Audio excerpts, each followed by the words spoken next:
างขึ้นเพื่อความบันเทิงเท่านั้นอาจมีเสียงภาพหรือเนื้อหาที่บ่เหมาะสมควรใช้ลดคลิปในการรับชมคนที่มีอายุต่ำกว่า18 ปีควรได้รับคำแนะนำแล้วสมมุติว่าถ้าโลกเฮาบ่มีเกมให้เล่นเด้จะเฮ็ดจังไดเนาะก็มีแต่เต้นนั่นแหละ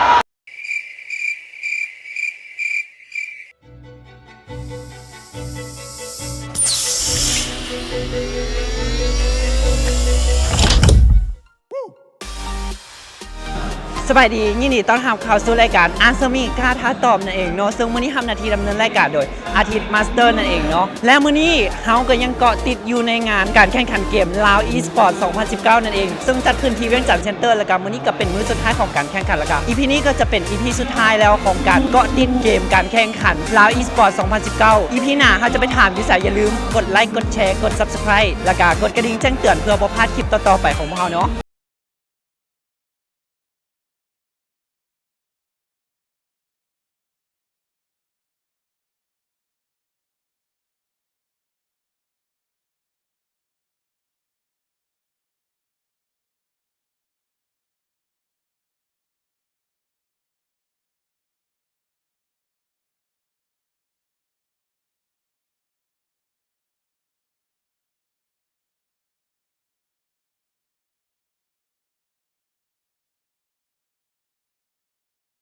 มามื้อนี้มาเล่นเวียงจันทร์เซ็นเตอร์บ่หรือว่ามาชมการแข่งขันเราตั้งใจมาชมมาเชียร์หมู่เพื่อนทั้งหมู่เพื่อนของเราได้เข้าแข่งขัน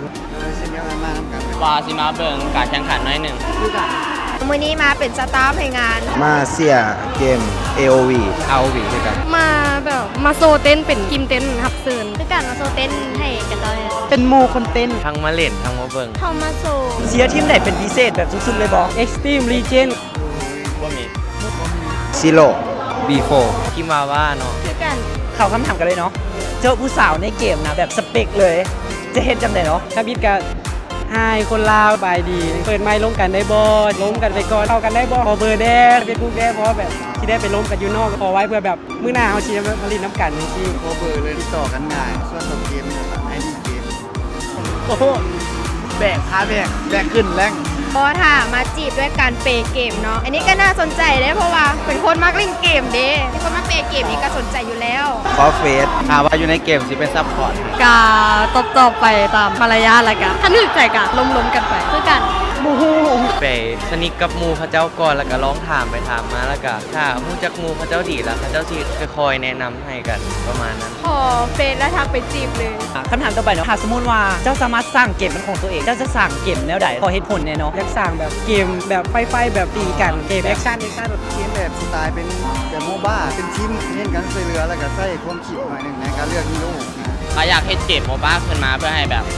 คนเขาได้มาเล่นมวนน้ำกันให้มันดันใจก็ได้มาจาก Mobile Legends เพราะว่าเป็นเกมที่เขาเล่นมาได้โดดแล้วเพราะว่าเล่นมาแต่ซีซั่น1เกมโมบ้าเพราะสบายเล่นสบายเข้าใจง่ายอันนี้ก็บ่มั่นใจว่าใช่สร้างเกมได้เนาะเพราะว่าเป็นแต่คนเล่นสไตล์โมบ้าแบบเอาตัวรอดสไตล์โมบ้าหาวีหาเพราะว่าจะสร้างกับเอาแบบคล้ายๆแบบนี้เลยคือการนั่นแหละลิ้นว่าเกมแบบนี้แต่แบบบ่ฮู้ที่สร้างกันได้ครับอยากได้เกมที่แบบม่วนและก็มันเตะใต้สมองคล้ายๆประมาณ PUBG ประมาณนั้นนะโดยไปน้ำกันได้เขาอยากสร้างบอลโมบายแต่ให้มันมีแต่งตัวใดถ้าสมมุติว่าโลกเฮาเนี่ยนะบ่มีเกมผู้เจ้าสิเฮ็ดจังได๋เนาะเพราะว่าที่ขาดอะไรอันนึงไปซั่นเลยเราบ่ถึงนะ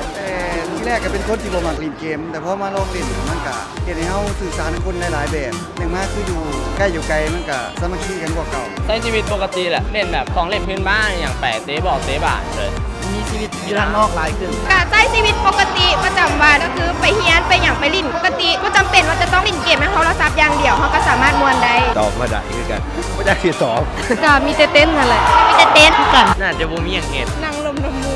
ล่ะท่านี้ขอเปิดว่า Facebook เนี่ยเพื่อว่ามีผู้สาวมาสนใจเนาะยังบอกว่าโสดเด้ชื่อ Facebook มิงพีดับเบิลทีเนาะมาจากอินทวงศ์ DO เสิร์ชแบบเพจ Facebook สุริโย SBN มันนี่ PPD เนาะ MONNEY PPD เจ้าหลงจันประเสริฐ LONG CHANPASERD ชื่อเฟซสันติยศรีประเสริฐ SANTICHANSEDUTH โคลาโคลาแล้วก็มุกกิดาเอมมี่แล้วก็ยาวาเพชรดาเมืองพี่ถึงธนาวินเด็กบ้านนาอาทิตย์ SVK ATSIT ไส้ใหม่ขีด S น้อย SVK VPY แล้ว ปัญญาวางปานุสรณ์ PANOUSONE เจ้าขอบใจหลายๆเนาะ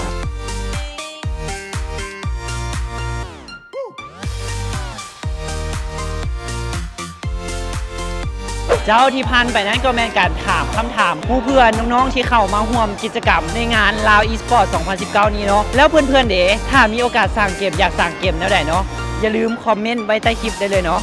แล้วท้ายนี้อาทิตย์ฝากข้อคิดไว้ก็คือถ้าเล่นเกมก็อย่าติดหลายเนาะเฮาต้องเป็นผู้คุมเกมโมเมนต์เกมผู้คุมเฮานั่นเองเนาะใช้เวลาว่างให้เป็นประโยชน์ดีกว่าเนาะแล้วท่านี้อาทิตย์หมดหน้าที่แล้วเนาะซึ่งคลิปต่อไปจะไปสัมภาษณ์คนใดแล้วก็พิธีกรคนใดนั้นอย่าลืมติดตามกดไลค์กดแชร์ให้พวกเฮาด้วยเนาะสำหรับอาทิตย์นี้อาทิตย์ไปก็เด้อบ๊ายบาย